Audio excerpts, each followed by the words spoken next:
సహాయం చేశారు. ఈరోజు మరి చంద్రకళను రమేష్ ప్రభు ప్రేమించి 30 సంవత్సరాలు పూర్తి చేసుకుని సహాయం చేశారు. మరి అన్నయ్య మృతి పొందేసరికి ఎన్ని సంవత్సరాలు కదా మీ వైవాహిక జీవితంలో? మీ పెళ్ళి 50 సంవత్సరాలు ఏంటియా? 55. మా మేనమామ ఉన్నాడు ద్రోణాచార్య గారు, ఆయన ఇంకా బతికున్నాడు. మా అత్త కూడా బతిగా ఉంది. వాళ్ళు ఈ మధ్య షష్ఠి పూర్తి చేసుకున్నారు. సాధారణంగా షష్ఠి పూర్తి అంటే మగవారికి 60 సంవత్సరాలు వస్తే షష్ఠి పూర్తి చేస్తారు, కానీ పెళ్ళి 60 సంవత్సరాలు. అదే విషయం. దేని స్తోత్రం, హల్లెలూయా. పిల్ల 60 సంవత్సరాలు బ్రతుకున్నాడు సామాన్య విషయం కాదు కదా. పెళ్ళయి 60 సంవత్సరాలు బ్రతుకుండడం, కలిసి బ్రతుకడం అంటే సామాన్య విషయం కాదు. అది అంతకుముందు తరం కాబట్టి, మన ముందు తరాలు కాబట్టి వారు కలిసి ఉన్నారు. మా తర్వాత తరము మరి రమేష్ వాళ్ళు. మా తరంలో చూస్తే కనుక నేను నా భార్య కలిసి ఇప్పటికి 37 సంవత్సరాలు జరిగించుకున్నాం. హల్లెలూయా. మొత్తానికి మా తర్వాత మీరు పోటీ పడుతున్నారు. జాగ్రత్తగా మరి అది పోటీ కొనసాగించారు. మేము వాళ్ళతో పోటీ పడుతున్నాము, మీరు మా ఆయనకు పోటీ పడండి. అలాగే ముందు కొనసాగండి. దేని స్తోత్రం, హల్లెలూయా. ఎందుకు ఈ మాట జ్ఞాపకం చేస్తున్నానంటే, ప్రస్తుతం ఉన్న దినాల్లో వైవాహిక జీవితాలు లేదంటే వివాహ జీవితాలు అంత సఖ్యంగా లేదంటే అంత మంచిగా జరగలేదు. చాలా సింపుల్ వివాహం అనేది చాలా సింపుల్ గా తీసుకుంటారు. కలిసి జీవించడం అనేది చాలా సింపుల్ గా తీసుకుంటున్నారు. కాబట్టి ఈ నేటి తరంలో ఈ వివాహాలు చేసుకున్న వారు చాలా ఈజీగా విడిపోతున్న పరిస్థితులు ఉన్నాయి. మనస్పర్ధలు వచ్చి విడిపోతున్న పరిస్థితులు మనం చూస్తాం. ఏమాత్రము వివాహానికి ప్రాధాన్యత ఇవ్వడలేదు. వివాహ వ్యవస్థకు ప్రాధాన్యత ఇవ్వట్లేదు.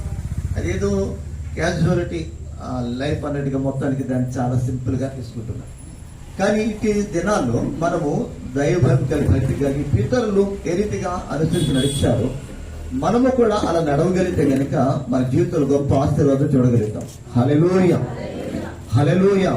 విశ్వాసు తండ్రిగా పిలువబడుతున్న అబ్రహాము వృద్ధాప్య వరకు, షారా అబ్రహాములు వృద్ధాప్య వరకు కలుస్తున్నారు.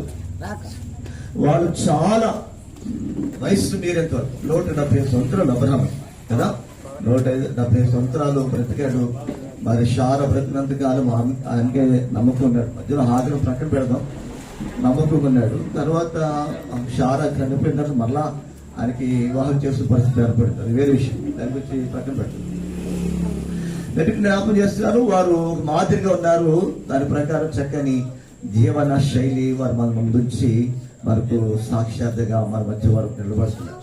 సో నేను జ్ఞాపకం చేస్తున్నాను, వివాహ వ్యవస్థను మనం గౌరవించి గణపరిచితే గనక తప్పకుండా మనం దీవించబడతాం. 180 చక్కని మాటలు రాస్తారు.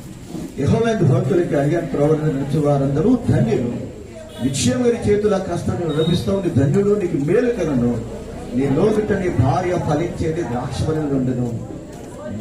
నీ భోజన బల్ల చుట్టూ నీ పిల్లలు ఒలివ మొక్కలు అని వందరు కదా. యెహోవా చేత ఆశ్రయించబడిన వాడు ఎలాగూ ఆశ్రయించబడి చెప్పేసి చక్కని మాట రాస్తారు కదా. దేవుని భక్తులు కలిగిన త్రోవలందు నడుచువారంట. దేవుని భక్తులు కలిగి ఆ త్రోవలందు నడుచువారందరూ ధన్యులు చెప్పంటున్నాడు. ఎందుకని?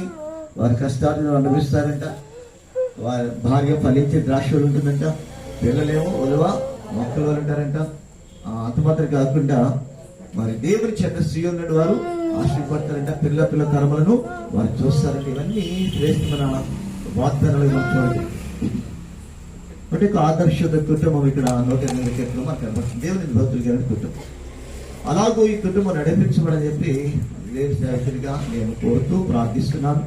అదే సంఘంగా మనం కూడా వీరికి అలాగూ శుభాలు చెప్పవచ్చు. వారి మీద 120 ప్రశ్నించిన మాట ఏంటంటే, ఇదో ఇల్లు కట్టించారట, దాన్ని కట్టువారు ప్రయాస వ్యర్థమని చెప్పన్నారు కదా. మరి యెహోవా పట్టును కాపాడిన దానికి కావలి వారు వెలుగుంటా వ్యర్థమని చెప్పన్నారు. ఇంకా వేకుని లేచి చాలా రాత్రి అయిన తర్వాత పండుకొనొచ్చు కష్టార్జును అనిపించుకుంటా వ్యర్థమని చెప్పన్నారు. ఇంకా తన ప్రియులు ఎదురుచుతుండగా ఆయన వారికి ఇచ్చుచున్నాడు. గర్భఫలమనిచ్చు బహుమానము యెహోవా అనుగ్రహించు స్వాస్థ్యము. ఎవరి కాళ్ళు పుట్టిన బిడ్డలు బలవంతుల చేతిలో మానవుడు. ఇవన్నీ దైవాశ్రదాలుగా మనం చూడగలుగుతున్నాము.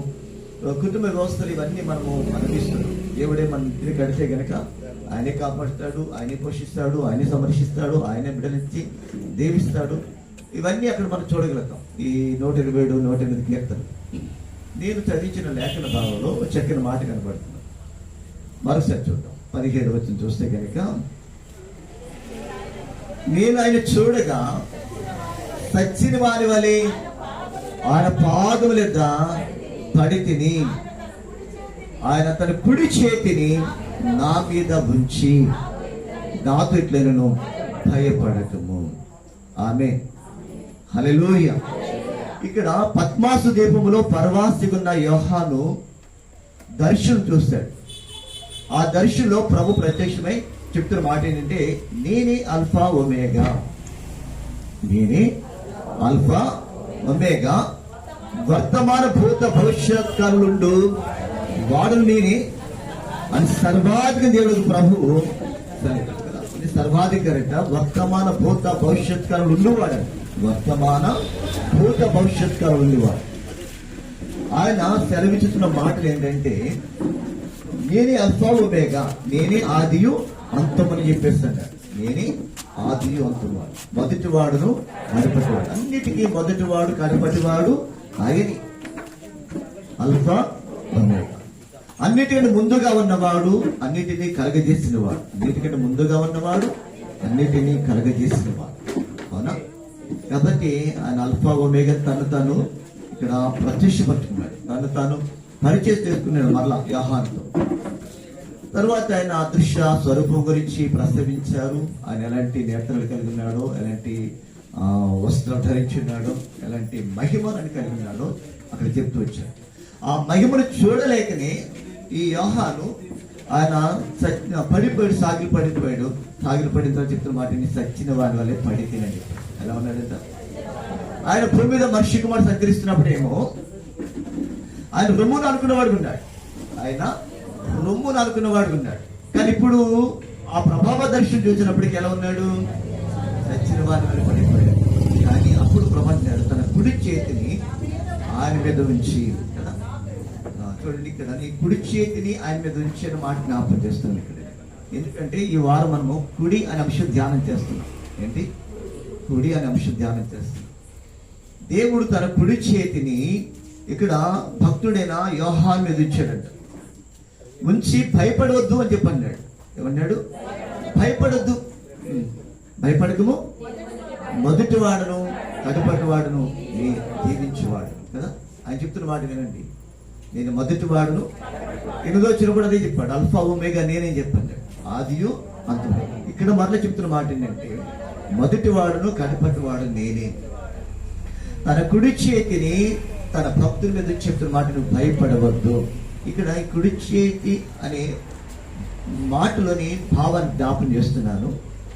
ఆయనేమో దర్శనం చూసి చచ్చిన వాళ్ళు పడి ఉన్నాడు. కానీ ఎప్పుడైతే కుడి చేతిని ఆయన మీద మోపాడో లేదా ఉంచాడో, వెంటనే ఆయన స్పృహలోకి వచ్చిన వాడు ఉన్నాడు, ఆయన బలం తెచ్చుకున్న వాడు ఉన్నాడు.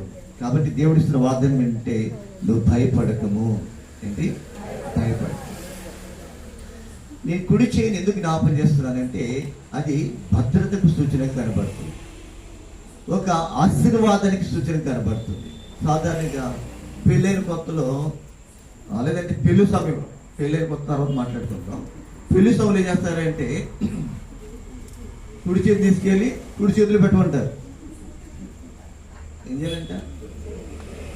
కుడి చేతులు తీసుకెళ్ళి కుడి చేతులు పెట్టాలంట. పెట్టినన్ని అలా పెట్టిన తర్వాత ప్రార్థన చేస్తారు, లేదంటే పెట్టిన తర్వాత పట్టుకుని ఉంటారు. కొన్నిసార్లు మొత్తం విడిచిపెట్టేస్తారు. విడిచిపెట్టేస్తే ఆయన అంటే పాస్టర్ అంటారు, ఏంటి అప్పుడు వదిలేసావు, నేను వదలమన్నానంటే మళ్ళీ పట్టేసుకుంటారు. నేను మరి పట్టుకోమన్నానా అంటాడు ఈయన. కదా సాధారణంగా మనం చూస్తే మాట ఏంటంటే, మనుషులు ఎడమ చేతికి అంత ప్రాధాన్యత ఇవ్వరు, ఎడమ చేతికి అంత ప్రాధాన్యత ఇవ్వదు. కాబట్టి పెళ్లి తంతులు మొదలు పెడితే కుడి చేయి పెట్టాలి, పెళ్లింటికి వస్తే కుడి పాదం ముందు పెట్టాలి, ఏదైనా ఇచ్చుకున్నా పుచ్చుకున్నా కుడి చేతితో చేయాలి. ఇంకా ఏ పనిని సరే కుడి కుడి కుడి కుడి అంటున్నారు. అవునా? ఎందుకని అంటే అది దేవుడు కూడా దానికి ప్రాధాన్యత ఇచ్చాడు. దానికి ప్రాధాన్యత. నేను ఒక మాట జ్ఞాపకం చేస్తున్నాను. 3వ అధ్యాయము 16వ వచనము సామెతలు 3వ అధ్యాయం 16వ వచనం కనుక, దాని కుడి చేతిలో దీర్ఘాయువు, దాని ఎడమ చేతిలో ధనఘనతలు ఉన్నవి కదా. ఎవరు దాని అంటే ఎవరు? దాని అంటే పలానా ఇది అని పలకండి. కొంతమంది అత్తగారిని దాని అంటారు కదా. ఏముంది అన్నా గురు, వీళ్ళందరూ అంటారు. ఇక్కడ అత్తగారిని అనుకుంటే కనుక దాని కుడి చేతిలో దీర్ఘాయువు, ఎడమ చేతులు. సరే, ఓకే, మీ దానిని పక్కన పెడదాం. ఇక్కడ దాని మాట దేని సూచిస్తుందంటే జ్ఞానమును సూచిస్తుంది. దేన్ని? జ్ఞానం అనగా ప్రభువే, క్రీస్తే దేవుని జ్ఞానమైన చెప్పేసి పౌలు చెప్తున్నాడు. అవునా? కొరింథీ రాసిన మొదటి పత్రిక 1వ అధ్యాయం ఏమంటే క్రీస్తే దేవుని జ్ఞానం. ఆ జ్ఞానం చెప్తున్న మాట ఏంటంటే దాని కుడి చేతిలో అనగా జ్ఞానము కుడి చేతిలో దీర్ఘాయువు ఉంది, దాని ఎడమ చేతిలో ఘనఘనతలున్నవి. హల్లెలూయా, హల్లెలూయా. కుడి చేతిని పట్టుకున్న ఈ కుటుంబాలు ఆ కుడి చేతులు ఉన్న ఆశీర్వాదం అనుభవించడానికి ఇక్కడ చక్కని మాట ప్రస్తావించారు. మనం చేతులు కలిపినప్పుడు అక్కడ దేవుని సేవకులు ఈ హస్తాలు దేవుని హస్తం అని చెప్పి అంటారు.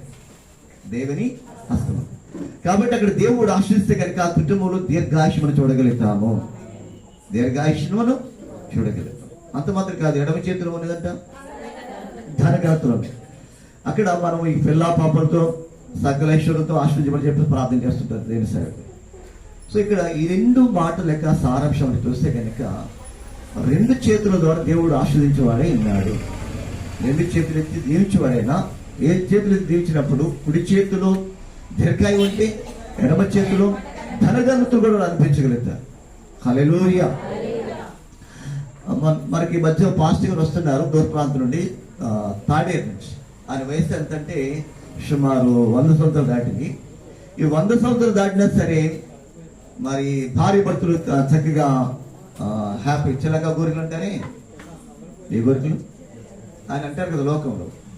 దానికంటే గొప్ప మాట ఎవరు ఉంటే కనుక అది పోల్చుకోండి. అలా చక్కగా ఉంటారు ఇప్పటికి కూడా. మరి ఆ గట్టిగా కలిపినట్టున్నారు పాస్టర్ గారు. అక్కడ 100 సంవత్సరాలు వచ్చిన సరే చక్కగా వాళ్ళు కలిసి ఉన్నారు. మా పుష్పమ్మ అంటే ఆయన పాస్టర్ గారు. పుష్పమ్మ ఆవిడ పేరు. మా పుష్పమ్మ అంటే అని మొదలెడతారు నాతో చాలా విషయాలు చెప్తుంటా. దేని స్తోత్రం, హల్లెలూయా. అంటే ఆ కుడి చేతిని కలిపినప్పుడు ఆ బంధము దేవుడు ఆశీర్వదిస్తున్నాడు. తన కుడి చేతితో దీర్ఘాయుష్తో తృప్తిపరుస్తున్నాడు. వారిని సుఖజీవంతో గడప అనేక సంవత్సరాలు ఇస్తున్నాడు. అంత మాత్రం కాకుండా ధనగంతులు కూడా దేవుడు ఇస్తున్నాడని మనం చూడగలుగుతాం. హల్లెలూయా. ఆయన చేతుల చేత మనం నిర్మించుకున్నవాడు, ఆయన చేతులతో ఎత్తుపట్టుకున్నవాడు, ఆయన చేతులు ఎత్తి ఆస్వాదించేవాడు, ఆయన చేతులు ఎన్ని ఆశీర్వాదాలు అన్నీ మనం అనుభవించగలుగుతాము. 16వ కీర్తనలో చక్కని మాట రాశారు. నీ సన్నిధిని సంపూర్ణ సంతోషము కలదు, నీ కుడి చేతిలో నిత్యము సుఖము కలదు. ఆమేన్. ఆయన కుడి చేతిలో ఉందంట. ఈ కుడి చేతులు కలిపినప్పుడు ఆ కుడి చేతిలో ఆయన హస్తం ఉంచితే కనుక దీర్ఘాయుతో పాటు ఇంకేముంది? ఇక్కడ నిత్యము సుఖం ఉంది కదా. దీర్ఘాయుష్ ఉంటే సరిపోదు. పెళ్ళైన తర్వాత దీర్ఘాయుష్ ఉంటే సరిపోదు, ఇద్దరు కలిసి ఉంటే సరిపోదు. మళ్ళీ ఏమంటారు? మధ్యలో సుఖం ఉండాలి. పెళ్లి చేసుకుని సుఖపడ్డారని అడుగుతారు కొంతమంది కదా. నేను స్తోత్రం, హల్లెలూయా కదా. కాబట్టి ఇక్కడ ఏమన్నాడైనా కుడి చేతిలో ఉంది నిత్యము సుఖమున్నది. హల్లెలూయా. దీర్ఘాయుషుతో 60 సంవత్సరాలు బ్రతికారా, 70 సంవత్సరాలు బ్రతికారా, వైవాహిక జీవితంలో వాడు నిత్య సంతోషం కలిగి ఉండాలి, నిత్య సుఖము కలిగి ఉండాలి. హల్లెలూయా. అలా కలిగి ఉండే ఉద్దేశిస్తేనే ఆయన కుడి చేతులు కలిపి ఆయన కుడి చేతులతో ఆశీర్వదించేవాడై ఉన్నాడు. ఆమేన్. అంత మాత్రం కాదు, ఆయన మన కుడి ప్రక్కన నీడగా ఉండే దేవుడై ఉన్నాడు. హల్లెలూయా. ఒక కుటుంబానికి అధిపతి ఉంటే ఆ కుటుంబానికి నీడగా ఉండేవాడైనాడు. నీ కుడి ప్రక్కన నీకు నీడగా ఉండి చెప్పి రాశాడు. నీ కుడి ప్రక్కన నీకు నీడగా ఉండను. ఈరోజు మీకు జ్ఞాపకం చేస్తున్నాను, దక్షిణహస్తంతో తన దక్షిణహస్తంతో కార్యం జరిగించే దేవుడు తన కుడి చేతిని మన కుడి చేతులు ఉంచినప్పుడు మనం ఎంతగా దీవించబడతామో ఈ లేఖనాలను మనం చూడగలుగుతున్నాము. సచ్చిన వారు పడి ఉన్న ఆయన కుడి చేతిగా లేచాడైనా, నిలబడ్డాడైనా, భయపడుతున్న వాగ్దానం పొందగలిగాడు ఆయన కదా. ఈ హస్తం అనేది ధైర్యపరిచేది, బలపరిచేది, లేదంటే నెమ్మదిని కలిగేయడానికి ఈ హస్తము మనం ఉపయోగించుకుంటాం. సాధారణంగా మన సమాధానం కలగాలని చెప్పడానికి కుడి చేతిని ఇస్తారు కదా. షేకండ్ ఇచ్చినప్పుడు కుడి చేతిని ఇస్తారు. ఎందుకనంటే సమాధాన సూచన. అది కుడి చేతి దేని సూచన? సమాధాన సూచన. కాబట్టి కుటుంబంలో సమాధానము, కుటుంబంలో దీర్ఘాయు, కుటుంబంలో సుఖజీవం, కుటుంబంలో నిత్య సంతోషము, నిత్య సమాధానం, నిత్య సుఖము ఉండడానికి మన దేవుడు మన కుడి చేతులను పట్టి ఆస్వాదించేవాడై ఉన్నాడు. ఆమె అదే సమయంలో ఆయన చెప్పింది మనం చేయగలిగితే, ఆయన చెప్పింది మనం చేయగలిగితే కనుక తప్పకుండా మన దైవదేవులు పొందగలుగుతాము. ప్రభువు మనిషి కుమారుడి లోపల సంచరిస్తున్నప్పుడు ఆయన శిష్యులతో మాట అంటున్నారు. ఏంట మాట అంటే కుడి ప్రక్కన ఏమన్నారు? కుడి ప్రక్కన అంటే ఆ కుడి చేతున్న దేవుళ్ళు ఎలా ఉంటే చెప్తున్నా మీకు జ్ఞాపకం చేస్తున్నారు. ఆయన కుడి చేయి ఎత్తి ఆశీర్వదిస్తే ఎంత దీవించబడతాం మీకు జ్ఞాపకం చేస్తున్నారు. ఎప్పుడైతే కుడి చేతి వైపు వల వేశారో విస్తారమైన పంట చూడగలిగారు. అంటే ఇక్కడ మన జ్ఞాపకం చేస్తున్న విషయం ఏంటంటే, ఒక కుటుంబాన్ని కట్టిన దేవుడు ఆ కుటుంబానికి అధిపతిగా ఉన్నప్పుడు, ఆ కుటుంబ సభ్యులు ఆయన మాట ప్రకారం నడిచినప్పుడు తప్పకుండా వారిని విస్తారంగా దీవించేవాడే ఉన్నాడు. ఆమె కదా. కొంతమంది చేతులు రావు దేనికి?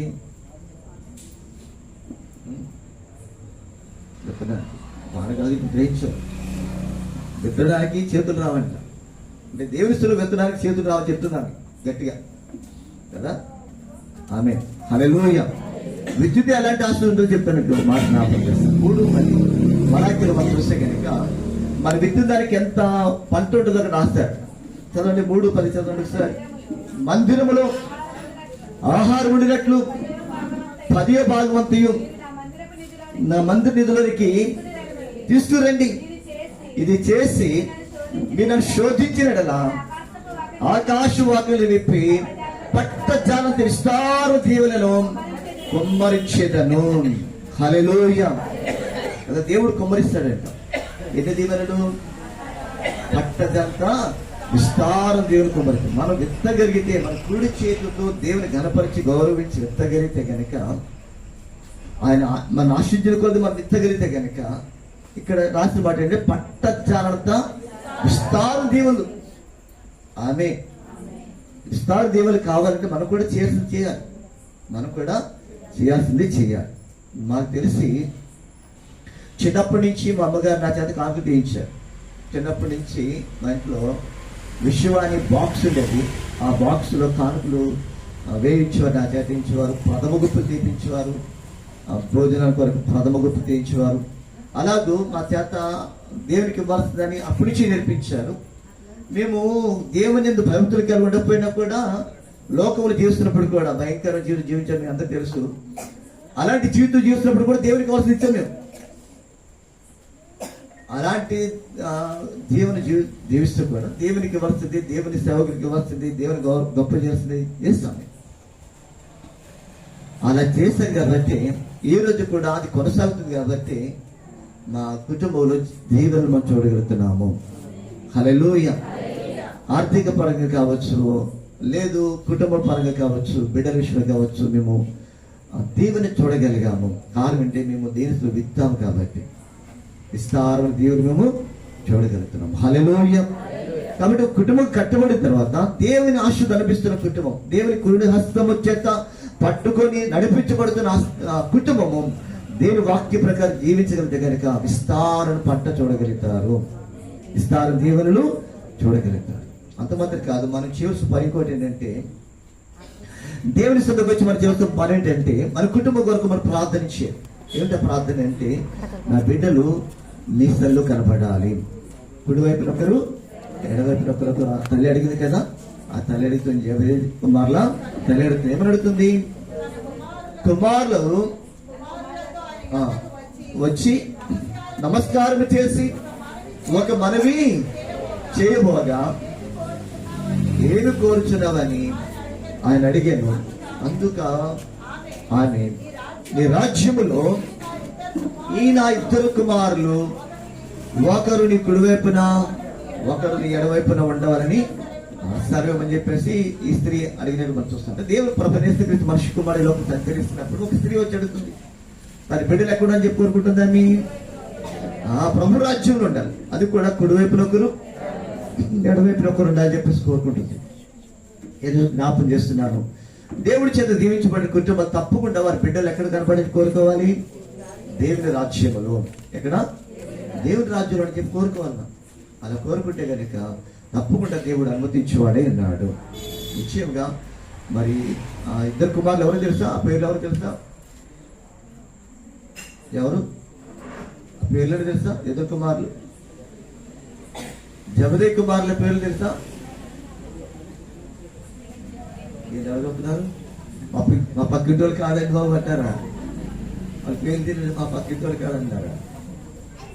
బాగా వెళ్ళిపోయిందా? ఎవరు వాళ్ళ?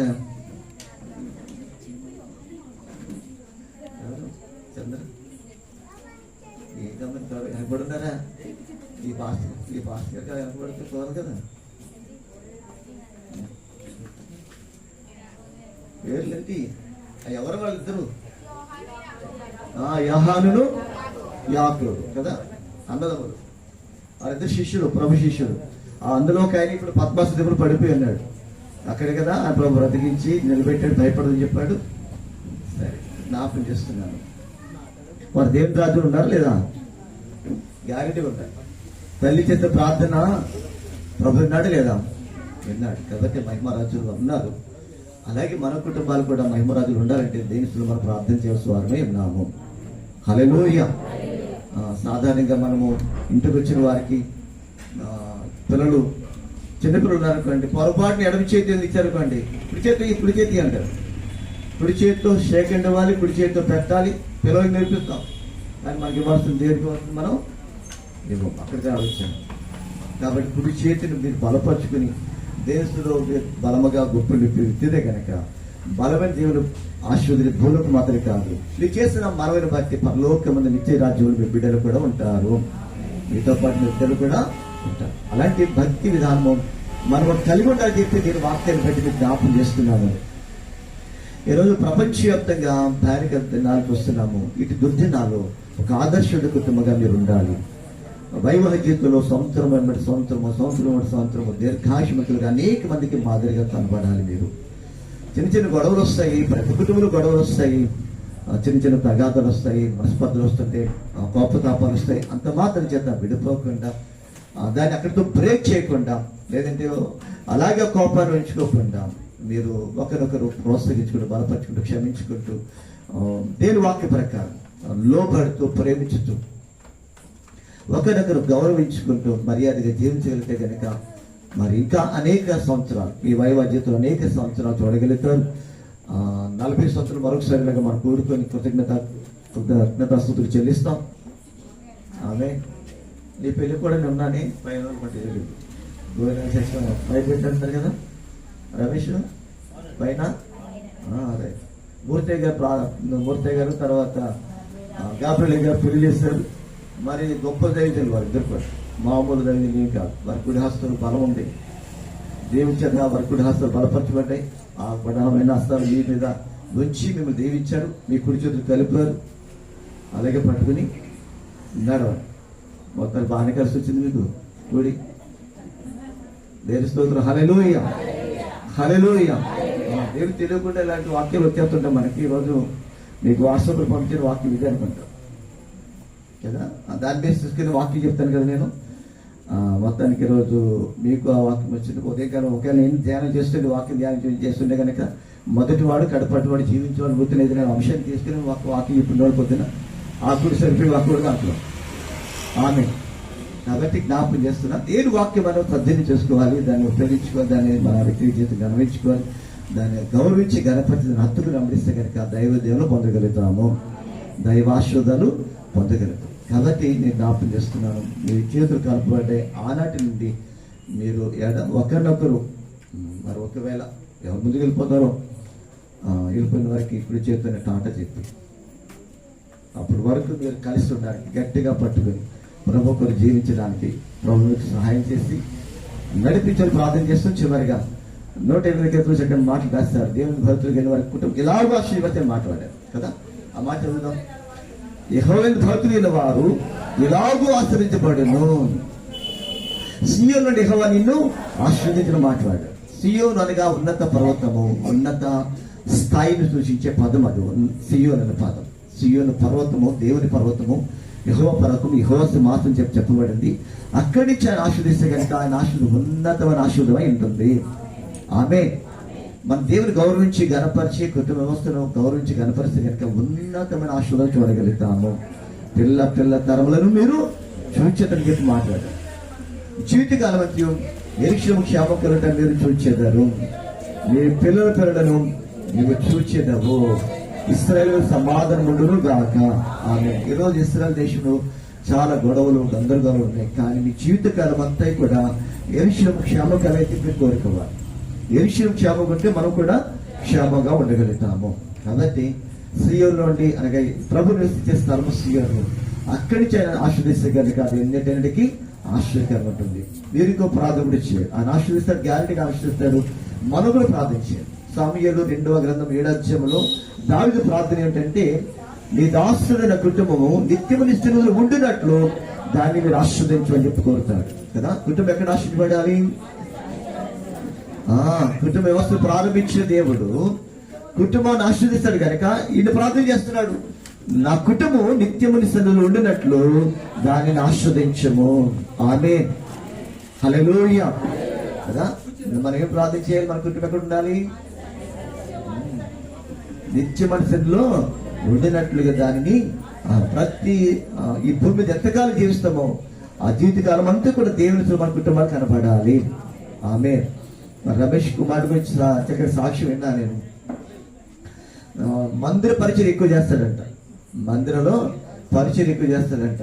అందరికీ చక్కగా పరిచయం చేయడం, భోజనం వండడం, వడ్డించడం, సేవకుల్ని గౌరవించడం, కనపరచడం, చక్కని సాక్ష్యాన్ని నేను విన్నాను.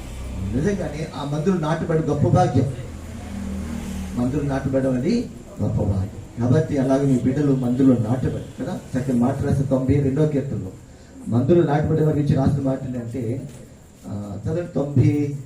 92వ కీర్తనలో చక్కని పదం, యెహోవా మందిరములో నాటబడిన వారై వారు మన దేవుని ఆవరణలో వర్ధిల్లుదురు. దేవుని ఆవరణలో ఏమవుతారంటే వారు వర్ధిల్లుతారు, ఖచ్చితంగా వర్ధిల్లుతారు. మనం ఒకవేళ వారిని వారు చేస్తున్న పనులు లేదంటే వారు విద్యాలయం ఉద్యోగాలు చిన్న చిన్నవి ఉండొచ్చు, కానీ మన దేవుని మందులో నాటబడితే ఆ ఆవరణలు ఉంటే కనుక తప్పకుండా దేవుడు వర్ధలు చేసేవాడై ఉన్నాడు. ఏం చేస్తాడు? వర్ధలు చేస్తాడు.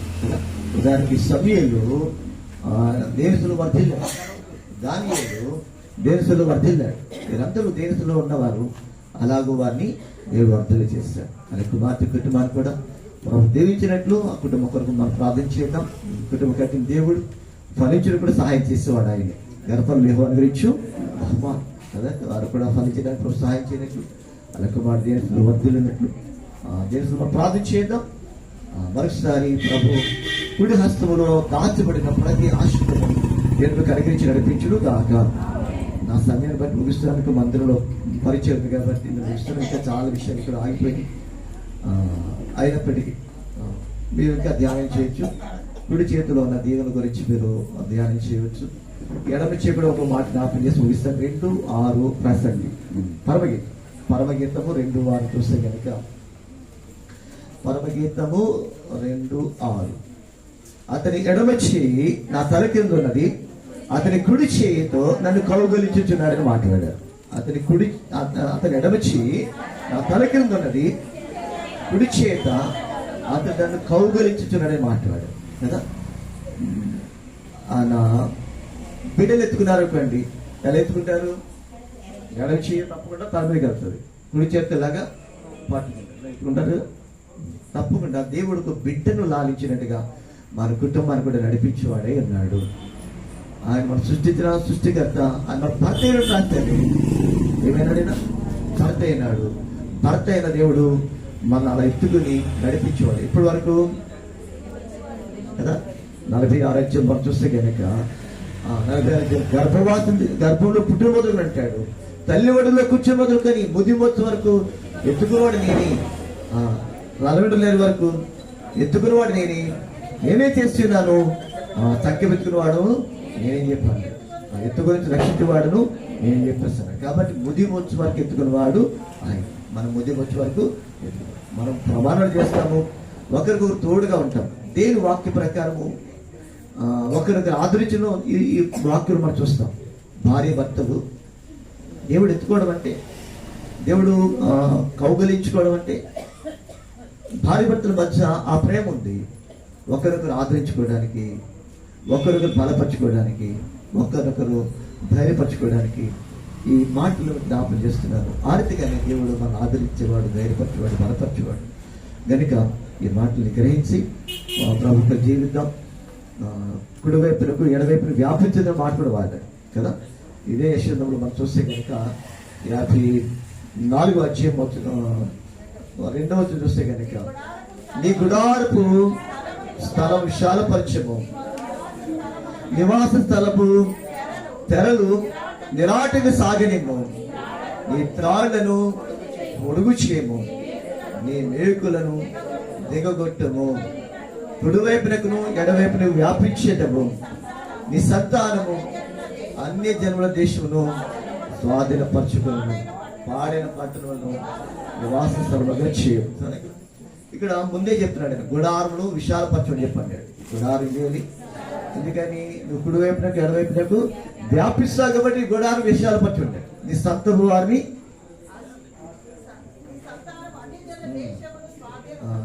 సంతతి వారిని విస్తరింపజేస్తాడు కాబట్టి అన్ని జనులను స్వాధీనం చేసుకోవడానికి. ఒక పక్కన యెషయా చెప్తుంటే ఆయన బిడ్డలకు కూడా చెప్తున్న మాట ఇదే, మన కుడి వైపునకు ఎడవైపునకు వ్యాపింపచేవాడు.